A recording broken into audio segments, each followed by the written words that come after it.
Hi, and welcome to another episode of Real Estate with Howard Drukarsh. For those who don't know me, I'm one of the co-founders, along with Arthur Bartram and Ron Petticord, of Canada's largest independent brokerage with 5,500 agents. I've also been a member of the board of directors of the Toronto Regional Real Estate Board, the Real Estate Council of Ontario, also known as RECO, the regulator for real estate agents in the province of Ontario, and I sit on the board of the company that I co-founded. If you're interested in finding out more about me, the first episode intro is about my journey, my ups and downs, and how I ended up here. This is not your typical real estate podcast. What we do is we interview people. We interview salespeople, brokers, people in pre-construction, people building, people selling, people marketing pre-construction. We also interview lawyers, finance people, media people, and people not necessarily thought of in the real estate sphere, but are interesting guests because they all have had the same thing. They've had to overcome setbacks and roadblocks and rejection, failures, but they kept in a trajectory that kept them going straight up until they were successful. And for that reason, they're very interesting guests. My own background was I was a salesperson for 20 years before starting the company. Then as we grew, I would take over the role of manager as we opened offices. And then for a few years, I was broker of record and president. And during that time, I always was involved with recruiting, that is hiring people. New people were fascinating because sometimes I would just see some enthusiasm or some spark in them that made me think they'd do well. And people transferring were interesting because these are people who were leaving from brands that had been around a lot longer than us. And they joined us because they felt it was better value. So that's my own background. But now I want to introduce our guest. I'm going to introduce him by accomplishments first because that could take up the whole 30 minutes, but I'll try to cut it down. So our guest has been, first off, talk about his philosophy for his business. He has set himself up as a one-stop real estate company. He works with buyers, sellers, all price ranges, all property types. He worked in land development, retirement. He's a top-notch agent, and the proof of that, he's been number one in the York region for 20 years, consecutive 20 years. He's also consistently been within the top 10 of all Canada. He has his own popular TV show, Top $1 Million Agent. He's been a guest speaker with Tony Robbins in front of thousands of people. He's also been a guest speaker in the Toronto Real Estate Wealth Expo with Tony Robbins, Pitbull and Jim Treliving. He spoke at the Keller Williams event in Houston in front of 12,000 and a frequent coach. And here he gets to talk in front of one person, me. Okay. The other thing that's really important, because being successful is one thing, but giving back is quite another. He contributes to many charities, including $1 Million Smiles, Heart and Stroke Foundation, Yellow Brick House, Under the Big Top for Autism. He's also director of the Asian Real Estate Association of America. I'll highlight everything before we turn to him is that in his career, he has helped over 7,500 families find homes. And the estimated value of those sales was about $3 billion. So I'm out of breath, Daryl, but this is the king as he's known in his area. And look at his results, no wonder. So it's Daryl King. Welcome to our podcast, Daryl. Howard, thanks for having me. Great to be here. Great. Anyway, that's an old thing because 7,500, we're well over 10,000. We're just short of 11,000 sales, over $5.5 billion worth of real estate now. So anyway, all right, that's neither here nor there. Well, okay. You know what? It's the opportunity that people give us that is more important. Because, we can say we're number one, but in reality, we're only number two. Because without our clients and all the other cooperating brokers and our brokers like you guys were, without everybody being involved, it's a collaboration. And people think we're in competition. We may be in competition, but without collaboration, we have nothing. And the vocal point of my whole 30-plus year career is looking after our clients. Because to me, that's the most important identity that we have to work with. Without their happiness, we have nothing. So all those awards and accolades go to very many happy clients. Absolutely. So, how are you? So listen, Daryl, you wouldn't be where you were if it was all about Daryl, right? This is a business where the best interests of your clients generate referrals to the person. Once you serve them well, you're not talking about, how do I get more business? It'll come to you. And obviously you've done that. So, congratulations. I wanted to ask this as a start. We've both been in the business in the 30-year range. I know you started when you were 10. Yeah. Do you remember how we met or where we met? Well, I knew your old partner very well. Okay, Arthur. I know your old president, your old general manager. Yeah. It's funny. You meet so many people over that career because, right now there's almost 60,000. But when me and you started, there was like only 10,000 or 8,000 people. Mm-hmm. Right. Yeah. So it's grew every year quite a bit. So, you always got to know everybody. And, and when we had live events, you always had an opportunity to see somebody. Some of my greatest people I used to meet was because when we used to do deals, sell someone's house by yourself, you would meet them live. It wasn't by fax, wasn't by email, wasn't by DocuSign. It was all live. So I got to meet a lot of people that way previous. And then at all the speaking engagements, I was there. So Let It Go. I like the song. Yes, House of the Rising Sun. Okay. So anyway, there's so many places where we exactly met, I couldn't honestly tell you. Right. But we knew of each other. I mean, that's kind of what I find fascinating. And you had a good reputation. Hopefully I had a reasonably good reputation. And those are the people you want to know, right? Those are the people you want to stay in touch with. So, okay. So now let me go to my questions. And I there's no particular order, but I find some of these really help share with the audience really good information about the guest. So let's start with this one. In your family background, were there any entrepreneurs? Not to what I'm doing. Like my uncle, who was my godfather, they were very, very well off, but they came from nothing like I came from nothing. We came from a very poor family.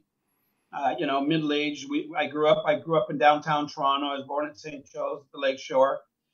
Lived downtown, and then when I was about 5 or 6, we went to North York. I lived in a 1,200 square foot wartime bungalow, right? Built in 1950. So, my uncle, who was my godfather, they owned a very successful commercial business, but really nobody else in the family was like that. My father worked hard. He'd do 2 jobs, and the greatest thing that he taught me was taught not only me and my family actually, was teaching us the word work. If you wanted something, now they're smarter people than I am, obviously, but, for what he knew, he taught us how to work. So we were never afraid to work.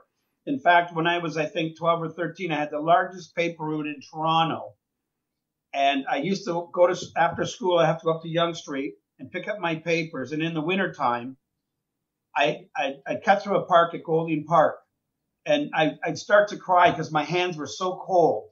I had frostbites in my fingertips. And so, it taught me a lot of lessons at a very young age that, I may not be the brightest cube, but I'll outwork anybody that I know. And that's really how I started my career. And Daryl, there's no shortcut, right?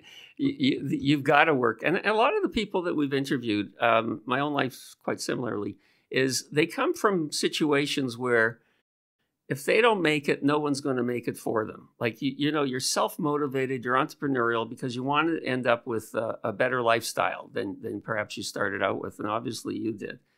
Well, why did you choose real estate as a career? That's a great question, Howard. And it was something that real estate, people say it was a passion, but for me, it was a true passion because my father worked, I think at the time it was Mr. Birkinshaw, Mr. R.C. Birkinshaw. I think he was the 3rd wealthiest person in Canada. Now, we were poor. We're not well off, let's put it that way. And here, my father worked for one of the wealthiest men. And he was, a director at the C&E, director at Toronto Maple Leaf Gardens, director of Goodyear Tire Company. I know he's a director on 11 different companies or whatever. And he had a big mansion down in Forest Hill and a big Cadillacs and stuff like that. So when I was young, I got to go to my father and I got to see all these beautiful houses and cars and stuff like that. And it was like, wow. It was just like, this is unbelievable. Our little house would go into maybe a bedroom of one of their houses. Had country estates and stuff like that. And all these executives would come and, I'd race around the go-kart. But then I started to play Monopoly. And my nickname was the Monopoly King. We had a group of friends and that we played it forever. And, we had fun, but I was very competitive at it. And I guess that at a young age started me in thinking beautiful houses, Monopoly King. I always had a belief in being friendly with everybody. And I always had that allure to go there. It's great. It's funny, the answers to the question, because there's no consistency in what triggers people. And that's obviously, there is, I guess you knew if you're playing Monopoly, you could maybe do it in real. Yes. Right. How about your biggest influence? If you look over your life, it doesn't have to be real estate career, but in your life, biggest influence. That's a big question. I always thought my father was my biggest influence because, we didn't come for a lot, but he did teach me a lot of great fundamentals and principles. And, I always had a tagline for the royal treatment, and that was always to treat someone like family. He would give the shirt off his back. They were from Nova Scotia. We have many different backgrounds with our nationality, but he's very, very caring, and everybody loved him. I mean, I remember when he died at 93, he made me so proud. They had an honor guard for him, Howard. And, and I remember picking up the phone. I didn't care what my sister, my mother, and my brother said. I filmed the thing being done with the honor and doing the whole thing at the funeral there. And I was so proud of that moment that just, that he had such effect. And, he met a lot of big presidents and vice presidents of the United States and drove them around. He was an executive chauffeur. And so I met a lot of very interesting people growing up. And, we had a lot of different opportunities that, but he always believed, always treat somebody how you want to be treated. And that's where the royal treatment come in. So just be honest, be fair, and do your best every time anyone gives you the opportunity to. It's such simple advice, Daryl, but it's just so important. And I don't know, I mean, we can get into sociological discussion, but we don't have time for it. But It just seems our generation has embraced that more than others. And I see life the same way. The golden rule, right? I mean, all of those things may sound out of date, but they still apply. People still want to be treated well, and obviously you do. What about this? In rank in order of importance in your career, luck, hard work, and tenacity. Luck, hard work, tenacity. My nickname was Lucky or Lucky One my whole life. I just always seemed to get what I wanted. And as Tony Robbins and James Ray taught me later on in life, I created my own luck. So what my mindset became my biggest thing to my success. And so where I always thought, when you pull up to like Yorkdale Shopping Mall and the place is full, I would drive up to the front to get a front row parking spot. It's just lucky, right?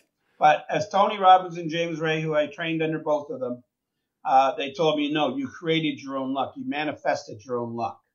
So, so I always thought luck was part of it, but then it's the manifestation of creating it. As Walt Disney, Michael Vance was also another one of my mentors. Michael Vance was Walt Disney's right-hand man. And, and one of the things he taught us, which Walt Disney had, if you can dream it, you can create it, right? So that's the philosophy that I came from. Good for you. When you think about risks, and when you're an entrepreneur, there's risks. What would you kind of think back on to say, well, this is probably the biggest risk I took, and then how did that risk work out? Well, I actually, before I got into real estate, I was going to be, I thought of being a medical doctor. I worked at Connaught Laboratories in the insulin division. And I was very young, and, I didn't have any degrees of any type by any shape of imagination, but I couldn't work on people, but scientific and research, helping people, because I always thought of helping people.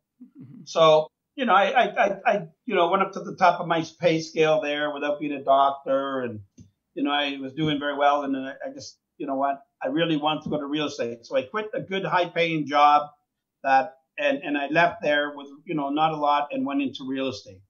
So I guess that was a risk at that time for me, and it's obviously worked out very well for me. I mean, I would have never succeeded to the level that I did. I mean, if I had been a doctor today, I would have been working on a vaccine for COVID-19. That's for sure. Well, and they should have been doing that at Connaught Laboratories and try and come up with a Canadian version of it.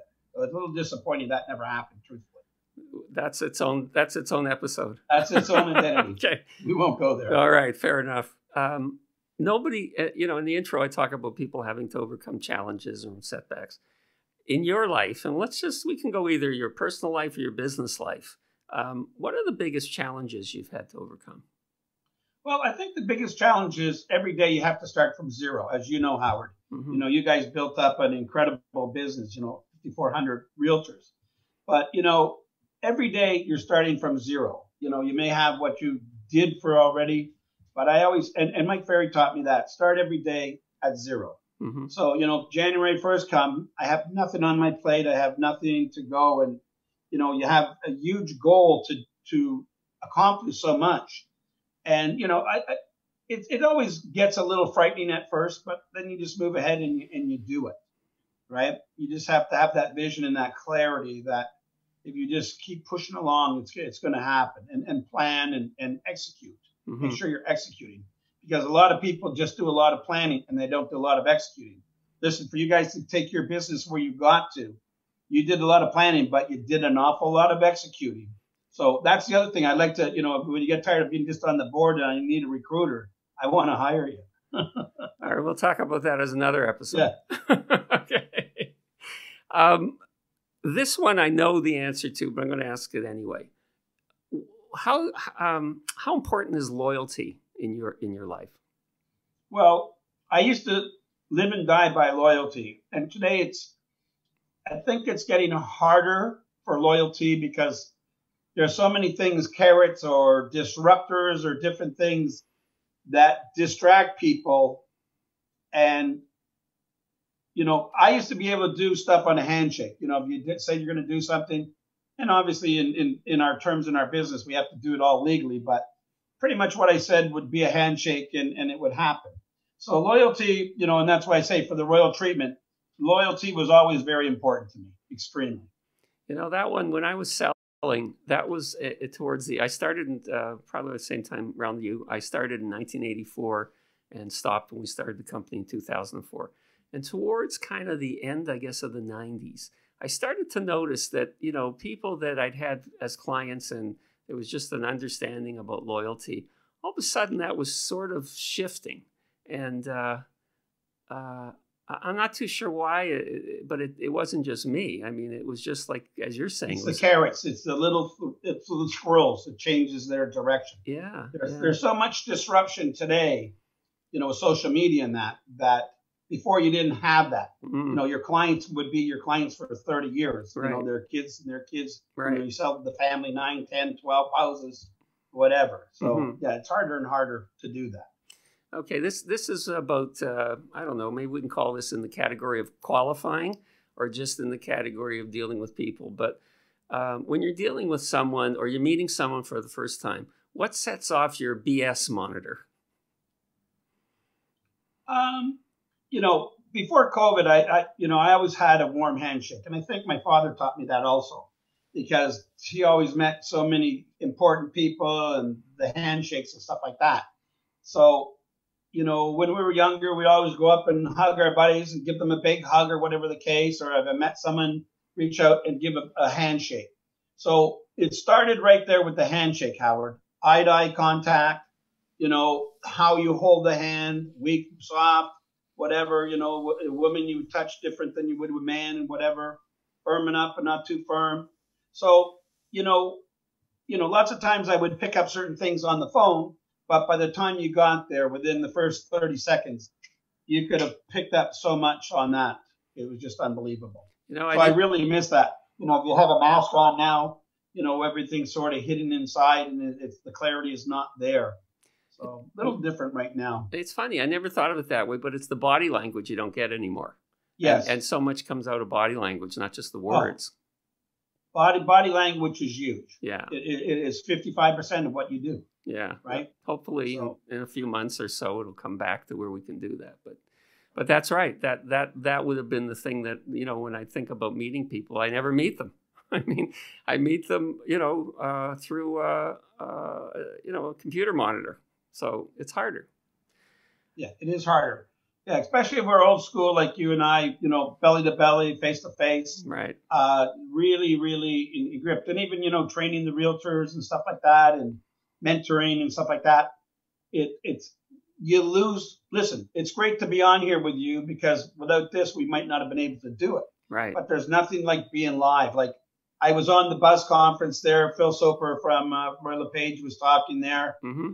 And then I'm at the Remax R4, which is down in Orlando, and it's live. But, normally they'd have 10,000 people there at one of these events. But, they limited to, I don't know how many thousand, and then there's thousands on Zoom. Mm-hmm. So I went from there, and then I jumped down to Orlando. And, if it wasn't for COVID and I didn't have to quarantine, I probably would have been there. And I just enjoy meeting everybody and networking and brainstorming. And, it was great just being able to do it. So, yeah, I miss it quite a bit. This is something popped into my mind as you're talking. You're on Clubhouse, right? I am. I started on there, but you know what? It's very, very addicting.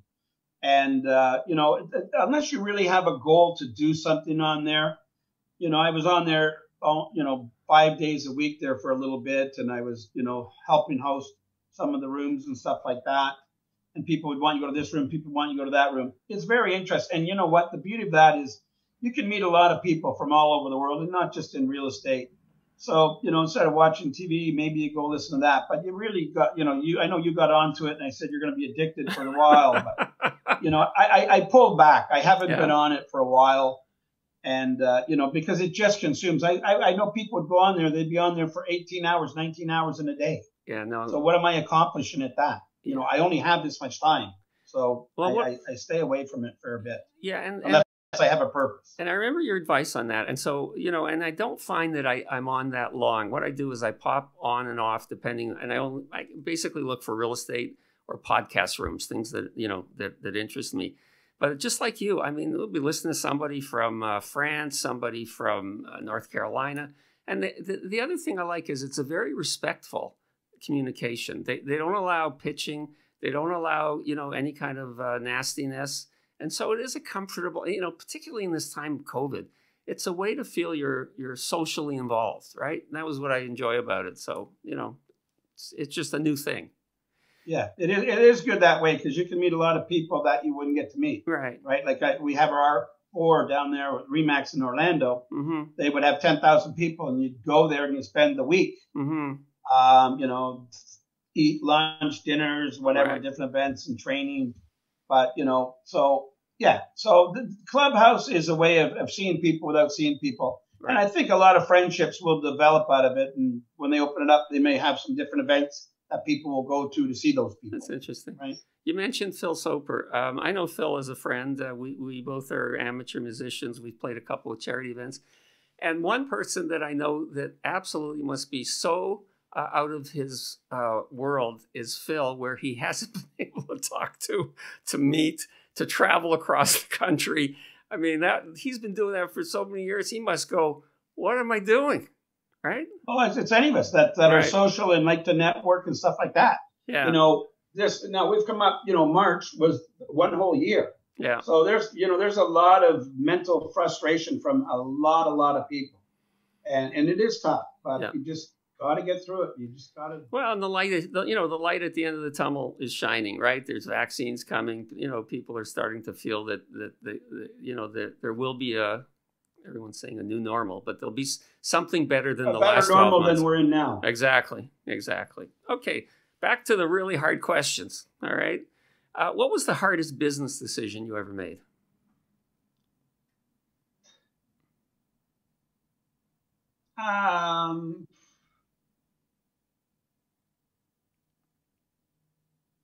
there's so many decisions, and it's hard to just say pinpoint what it was the hardest decision. The hardest decision is not making a decision. Mm-hmm. So what happens is you think about something and then you don't do it. That's the hardest decision, not doing anything. Mm-hmm. So, thinking about it, planning it, and deciding it, and just believe the decision you made is the right one. Have we made wrong decisions? If you're not making wrong decisions, you're not succeeding. You have to have many failures to succeed. Right. Like I mentioned Walt Disney earlier before, Einstein, all these guys, they failed thousands of times trying to get started up. And, these guys were geniuses and with great plans, but they took a lot of no's, took a lot of failures. So, and I'm sure when you started your company and moved from where you started to and where you are today, you went through a lot of decisions were not always the right decision, but it's a journey. Back in the early 90s, I got frauded out of almost $2 million. Just real estate was bad, as you know, and offices were closing and trust accounts. And it was not a good situation. So I spent 7 years in court.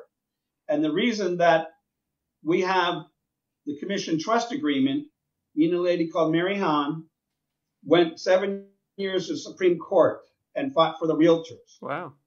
And that's why we have the commission trust agreement. And you can look it up in the Supreme Court. My name and her name will be there. Wow. To fight that. Well, congratulations on so behalf. That was the decision I said, because all the realtors were losing all their money. We were second and third people. Yeah. And, people were just losing everything.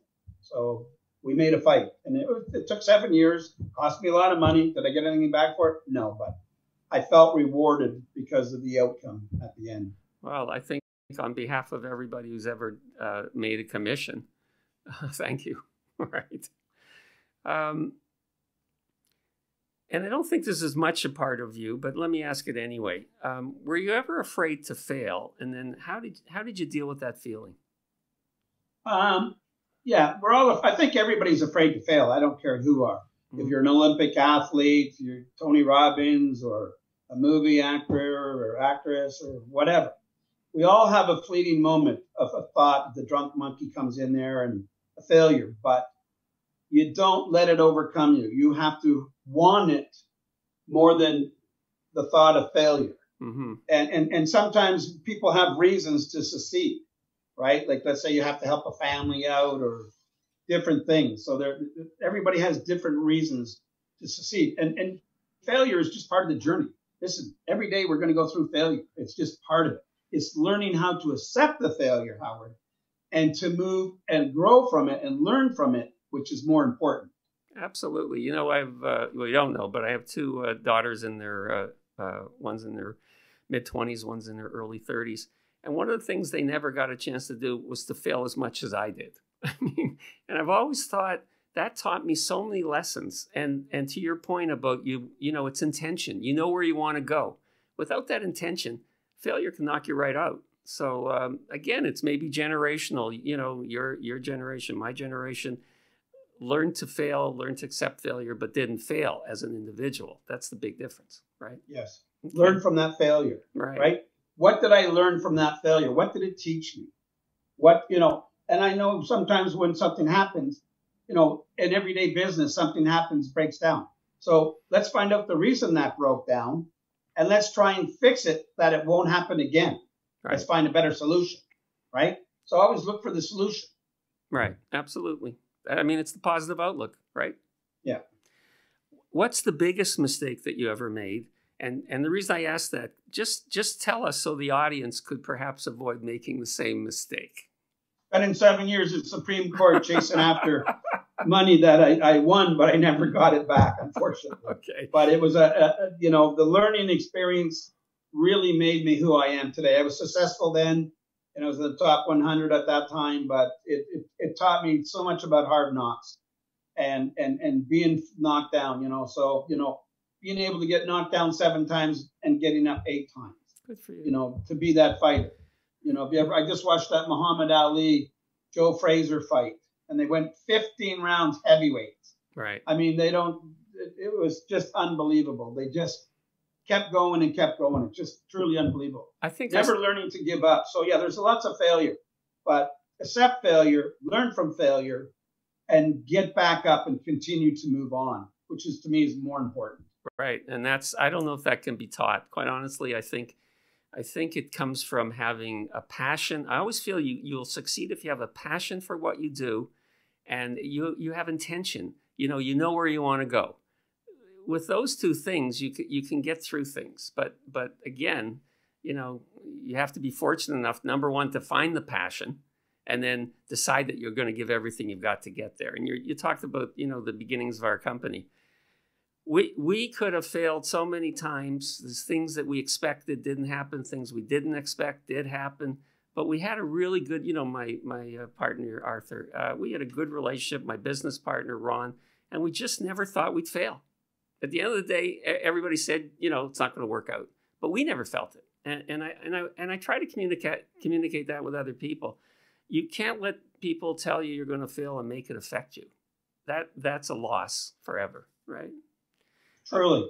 And that's the whole thing. People always tell you can't succeed or you can't do this, you can't do that. Right. Be careful on who you listen to.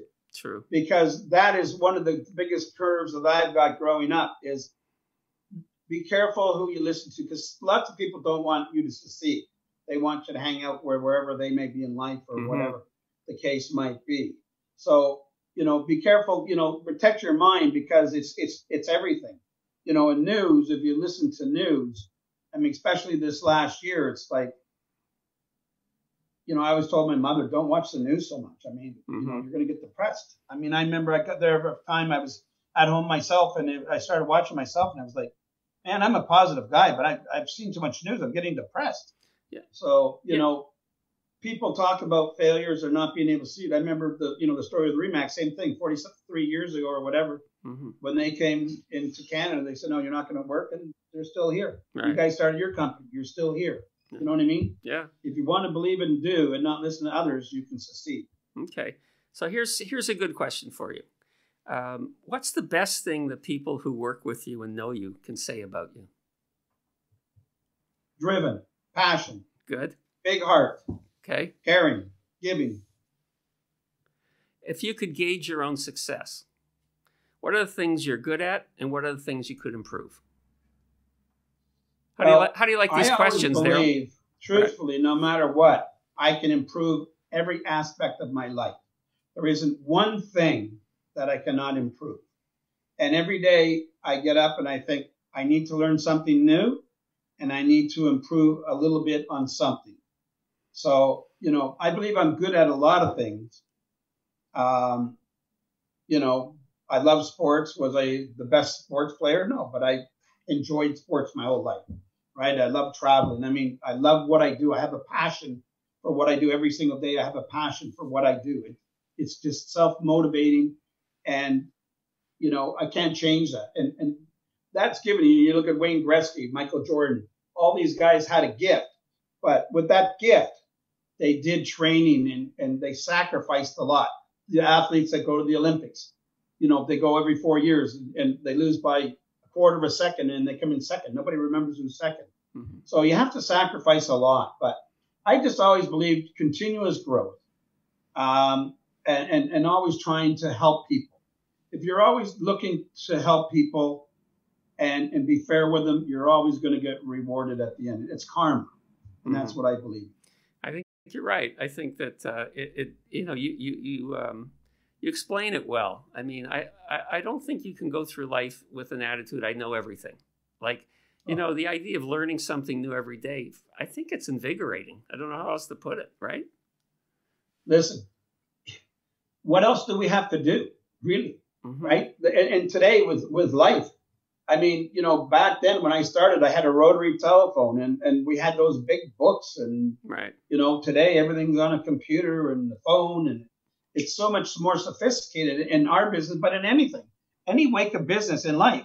You think every 10 years, how much it multiplies compared to it did 10 years, 30 or 40 or 50 years ago. Life is just passing us by quickly and you sort of have to get a tail of it or it's just going to whiz you going by you before you even know it. Absolutely. So did you ever think when you were younger that you were going to be on doing a podcast? You got a beautiful camera in front of you, a microphone, And, this is going to go to hundreds of people all over the place afterwards, Listen, I was completely fascinated when the internet came and I could sit in my dining room on this box and connect to people all over the world. That on its own was like, how does this work, right? Yeah. And now it's way past that. But yeah, change happens, and I think you embrace change, you'll survive. You fight change, it's going to be tough, right? It's pretty simple. All right, this one I like too. What are the top 2 things you care about, and what are the top 2 things you don't care about? Things that I care and what I don't care about. I used to take a lot of things personally, what people said about me and stuff like that. But I can't care for that. I can't control someone's emotions or their thoughts. But what I can control is my character and who I am. Mm-hmm. My father always taught me. My father was he was a true gentleman. He was like a knight. If I ever got on a bus and I never stood up and to let a lady or anybody sit there if it was full, he'd be very upset at me. Mm-hmm. Always open a door for somebody. Pick up your dishes and take them to the sink no matter where you're at. So he taught me a lot of good ethics. And I see people that today sometimes they just don't have that. And I find it frustrating to some extent, but I can't control. So I don't get upset what I can't control, and what I can control, that's up to me. So just worry about what you can control. Like COVID-19, it's upsetting, but I can't control it. Mm-hmm. So I just have to go through it and do whatever I got to do to help people out. So, stay away from the negativity. Look for people that are positive and inspiring. That's why I came on the show with you. You're positive and inspiring. Oh, I mean, who wouldn't, invite someone who wouldn't come onto your show, right? Oh, thank you. Daryl, you're the same for me. I look at your career. How many people have been able... Listen, I know people I started out with. There is maybe 5 that started out with me that are still in the business. For various reasons, they're not. Yeah. So I have so much respect for anybody who survived all the ups and downs, all the crises, all the crashes, all the negative stuff. And because of that, we have a common bond. We survived. I mean, that's really it. Survivors, right? Baby. Yeah. Okay. So listen, this is our last question, and it's my favorite question. Okay. What would you tell your 19-year-old self? Go enjoy yourself, baby. And this is how I lived my whole life. I had the uncle that I told you that was fairly wealthy. They were worth, I think, maybe $1 billion, but they came from nothing. Mm-hmm. And, he had 2 sons. And they always worked. Like, Uncle Peter was the epitome of a workaholic. And they never, they had a beautiful house, they had nice cars, but they never really got to enjoy it. Hmm. And I always believed, live every day like it's your last. Mm-hmm. So my cousin, who was 36 at the time, he had some red and white cells that were improper, and all the money in the world couldn't help him out, and he died. Mm-hmm. He had a beautiful little 10-year-old daughter and whatever. But I think I've traveled already, partially a quarter of the world already by then. I've played every type of sport. I've hung out and done things. And, I never regret it. And so I always live every day like it's going to be my last day. So enjoy it, embrace it. When my 2 feet hit the ground every day, that I feel totally blessed, that I come from gratitude. I always gratitude of the opportunities I have, the opportunities that I can help people, being at this thing, look at all the charities and things that we can give back to others and making an impact on that. So always, always, always just, if I was that 19-year-old, just go do it. Be full of salt and vinegar, be respectful, but go enjoy your life and have fun. And I would do the same thing today. And I still do the same thing today. And that's why you look... So I haven't changed from 19 to this time. Well, that's why you look so happy. And listen, good for you. Daryl, honestly, a real pleasure. We in our business, to your point, maybe, I don't think we ever did a transaction together. So it wasn't like we got to know each other that way. But you get to know someone kind of. But what I love doing in these podcasts is I get to meet and know people that I always respect. I mean, that's the people I invite. So thank you for coming on. Listen, I know you're a busy guy, so squeezing this in between all the things you have to do is I thank you for that. And as someone said to me this week, actually it was Heather Lake, she said, stay positive and test negative. All right? There you go. All right. Beautiful. All right, nice to see you. Take care of yourself. All right, Howard. Okay, thanks, Daryl. Take care. Okay. Bye-bye, everybody. Thanks. We'd like to thank Daryl King, and we'd like to thank you for joining us today. And if you enjoyed our podcast, please like, comment, and subscribe on your favorite podcast network or on our YouTube channel.